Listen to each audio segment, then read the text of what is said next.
Buenas noches, ingeniero Alex Armando Ávila, docente de la asignatura de redes de computadora. El día de hoy vamos a realizar la exposición de la unidad 4, el tema 1, elementos de los protocolos de la capa de transporte, de control de congestión. Somos el grupo número F y mis compañeros son Eric Jaco Meluje, Max Mena Paucar, Daniel Jurado Alvarado, Eric Ortega, Edinson Zambrano, Lauro Soriano Briones y quienes habla Darling Acosta Jiménez.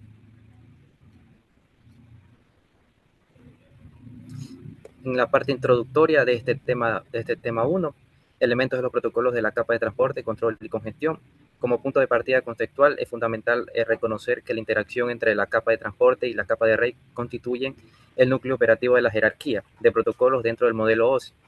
Mientras la capa de red gestiona la entrega de paquetes mediante datagramas o circuitos virtuales, la capa de transporte se especializa en garantizar comunicación extremo a extremo entre procesos de origen y destino, manteniendo una independencia respecto a las particularidades de la red física subyacentes. El propósito central de nuestra exposición se alinea con la búsqueda de un servicio de transmisión que sea simultáneamente efectivo, confiable y económicamente viable. Para ello abordaremos las distintas técnicas entre los servicios orientados a conexión y aquellos no orientados a conexión. En sentido, los objetivos que guiarían nuestras potencias serían examinar los elementos estructurales que definen y conforman la capa de transporte y analizar los mecanismos y esquemas que rigen el control de congestión dentro de un entorno. A continuación, mi compañero. Saludos cordiales, señor docente. Soy el alumno Eric Jacome y a continuación voy a hablar acerca del subtema 1, establecimientos de conexión. En este subtema voy a explicar el proceso de establecimiento de conexión en TCP, un mecanismo fundamental para garantizar una comunicación confiable entre dos dispositivos en una misma red. Este proceso define cómo un cliente y un servidor sincronizan sus parámetros iniciales antes de intercambiar cualquier tipo de datos. Para los requisitos para iniciar la conexión, tenemos que una conexión puede establecerse, es necesario cumplir con dos condiciones técnicas. Como primera condición, tenemos que el cliente debe especificar la dirección del destino y el puerto del proceso remoto al que desee conectarse. Como segundo requisito, tenemos que el servidor debe estar en apertura pasiva. ¿Qué quiere decir esto? Pues que tiene que estar escuchando un puerto específico mediante la introducción listen. El puerto es un indicador de 16 bits, lo que permite un total de más o menos 65.535 puertos. Cada aplicación se identifica mediante una tupla, que es la dirección IP, el protocolo y el puerto. Los puertos y designación según la IAN tenemos que son del 0 al 1023 y se reservan para servicios conocidos como el FTP, que son los puertos 2021, el SMTP, es el puerto 25, y el HTTP, es el puerto 80. Los puertos superiores están disponibles para aplicaciones personalizadas. Los clientes utilizan puertos efímeros, generalmente mayores a 20.000. ¿Para qué? Pues para iniciar una conexión que sea temporal. La apertura y activa y pasiva. Dentro de un proceso de apertura tenemos el servidor que realiza una apertura pasiva, quedando a la espera de solicitudes. Y también tenemos el cliente que realiza una apertura activa. Este envía un segmento SYN que contiene su número de secuencia inicial. A continuación voy a explicar el Handshake, que es el TCP, que utiliza un mecanismo de tres pasos llamado Three-Way Handshake, que garantiza que ambos extremos sincronicen su número de secuencia y confirmen la disponibilidad de conexión.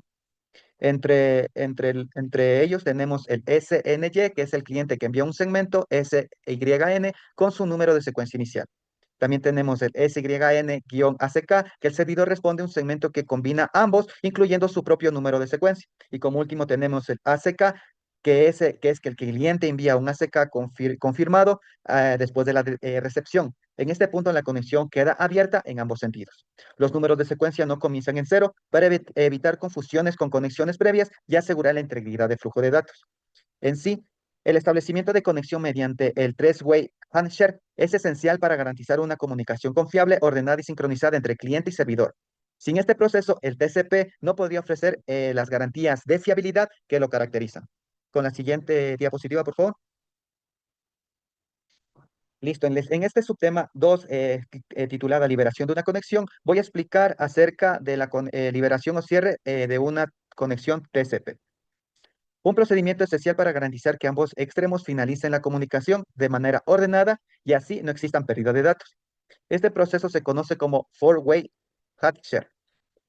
Como concepto general, tenemos que cuando una aplicación termina de enviar datos, debe de notificar al otro extremo que ya no transmitirá más información para que el TCP utilice segmentos especiales llamados FIN y ACK, que permiten cerrar la conexión de forma controlada. Para que exista el cierre de conexión TCP, se realizan 4 pasos donde cada extremo debe confirmar la finalización del flujo de datos. Tenemos el fin del cliente, que aquí el cliente envía un segmento fin, indicando que ya no enviará más datos. Este fin concluye su número de secuencia actual. Tenemos el ACK del servidor, el servidor responde con un ACK, confirmando la recepción del fin. Este ACK incrementa el número de secuencia del cliente en 1. Tenemos el fin del servidor. Cuando el servidor también termina de enviar datos, envía su propio fin, acompañado de su número de secuencia. Y finalmente tenemos el ACK del cliente, que el reconocimiento del fin del servidor. En este punto, la conexión queda completamente cerrada en ambos sentidos. En algunos casos, el servidor puede combinar el ACK y el fin en un solo segmento. Este reduce el número de transmisiones visibles de 4 a 3, pero el proceso lógico sigue siendo el mismo. Ambos extremos deben de reconocer el cierre. ¿Cuál es la importancia del cierre de ordenado? Pues tenemos que este procedimiento garantiza que no existan datos pendientes para transmitir, ambos extremos confirmen la finalización del flujo, también se evitan estados inconscientes o conexiones fantasmas y la liberación del recurso del sistema queda segura y sincronizada. En sí, el four-way handshare es un mecanismo que permite que el TCP cierre una conexión de manera confiable, asegurando tanto al cliente como el servidor finalicen la comunicación sin pérdida de información y con total sincronización. Muchas gracias. A continuación, mi compañero. Saludos cordiales, mi nombre es Daniel Jurado, ¿no? Continuando con nuestra presentación, vamos a profundizar en el subtema 3. Se trata sobre el control de errores y el almacenamiento en buffer dentro del protocolo TCP. Estos mecanismos son esenciales para que la información no llegue rota o desordenada. Primero quiero mencionar un detalle interesante sobre el cierre de la conexión TCP. Normalmente, este proceso requiere 4 vías o pasos. Sin embargo, en la práctica, a veces solo observamos 3 mensajes. ¿Por qué? ¿Por qué sucede esto? Cuando el servidor ya no tiene más datos que enviar, por lo que optimiza el proceso combinado, el mensaje de confirmación ACK y el de finalización fin en una sola transmisión. Ahora, pasando al control de errores, la promesa principal de TCP es garantizar la entrega confiable de los datos. Para lograr esto, utilizamos lo que llamamos un checksum o suma de comprobación de 16 bits. Funciona así.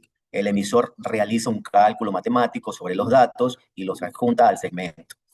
Cuando el receptor recibe el paquete, vuelve a hacer ese mismo cálculo. Si los resultados coinciden, el paquete está sano. Si no, se descarta porque presentó errores en el camino. Pero, ¿por qué sucede cuando los paquetes llegan más rápido del equipo? Aquí entra el almacenamiento en buffer. Los paquetes que llegan se guardan temporalmente en una cola, buffer de recepción. Como la red puede enviar paquetes por distintas rutas, estos pueden llegar desordenados. TCP utiliza este buffer para organizar los datos según su número de secuencia antes de entregarlos a la aplicación final. Para evitar que el receptor se sature y colapse, TCP emplea el mecanismo de ventana deslizante. Lo llamamos sliding window. Básicamente, el receptor le dice al emisor cuánta información puede soportar en ese momento. Cada vez que el receptor envía un ACK confirmado, este se procesa todos los datos. La ventana se desliza permitiendo enviar más. Si la red está congestionada, este tamaño de ventana disminuye y si está libre, aumenta. Como pueden ver en el diagrama inferior, colocar datos en el buffer, ya sea por falta de espacio o porque el proceso de destino aún no está listo, garantizando que el flujo de información sea constante y seguro. Gracias. A continuación, mi compañero. Buenas noches, ingeniero. Mi nombre es Max Mena y continuando con la explicación voy a explicar el tema 4, recuperación de fallas en TCP/IP. Primero, necesitamos entender por qué este mecanismo es necesario. Durante la transmisión de datos pueden presentarse diferentes problemas, como la caída de un enlace, la falla de un dispositivo o la pérdida de paquetes. Y a pesar de estas situaciones, el protocolo TCP/IP fue diseñado para mantener la comunicación, buscando rutas alternativas y permitiendo que la información continúe llegando a su destino. Ahora vamos a hablar del restablecimiento de sesiones. Los sistemas de comunicación funcionan como procesos sin historial, es decir, no guardan permanentemente todos los datos que se están transmitiendo. Y si la conexión se llega a interrumpir por algún motivo, la aplicación simplemente vuelve a establecer la comunicación y continúa con la transferencia. evitando que el proceso tenga que comenzar completamente desde cero. En cuanto a los mecanismos de confiabilidad de TCP, este protocolo utiliza dos elementos muy importantes: los números de secuencia y los ACK o confirmaciones de recepción. Cada segmento de datos recibe un número de secuencia, lo que permite identificar el orden correcto de la información. Cuando el receptor recibe un segmento correctamente, envía un mensaje de confirmación que se conoce como ACK. Indica que los datos llegaron sin problemas y gracias a este mecanismo, TCP puede controlar toda la transmisión de extremo a extremo. Y otro aspecto importante es la recuperación ante pérdida de datos. Y si el emisor no recibe el ACK dentro del tiempo esperado, interpreta que el segmento se perdió y lo vuelve a enviar automáticamente. Además, si llegan segmentos duplicados, estos son descartados y si llegan fuera de orden, TCP utiliza los números de secuencia para reorganizarlos correctamente antes de entregarlos a la aplicación. Y finalmente tenemos la verificación de la integridad. TCP realiza comprobaciones para detectar errores durante la transmisión mediante un mecanismo llamado checksum. Esto permite verificar que la información recibida no haya sido alterada o dañada durante el envío. Y si se llega a detectar un error, el segmento es descartado y se solicita nuevamente su retransmisión. En conclusión, podemos decir que la recuperación de fallas es uno de los aspectos más importantes de TCP porque garantiza una comunicación confiable, asegurando que los datos lleguen completos en el orden correcto y sin corrupción, incluso cuando llegan a ocurrir fallas en la red. Y a continuación, mi compañero. Buenas noches, ingeniero. Mi nombre es Lauro Enrique Soriano. Para cerrar, quiero destacar el papel esencial que juega la capa de transporte, especialmente el TCP en la comunicación de extremo a extremo. Primero hablemos del establecimiento de conexión, es decir, que gracias al three-wire handshake, ambos extremos confirman que están listos antes de enviar datos. Un ejemplo cotidiano es cuando iniciamos sesión en una banca virtual. El servidor y nuestro dispositivo se aseguran de que la comunicación sea segura antes de poder transmitir información sensible del usuario. Luego viene la liberación ordenada, que esto forma parte del four-way handshake, que garantiza que la sesión se cierre de manera correcta. Pensemos en una videollamada. Al finalizar, este mecanismo evita que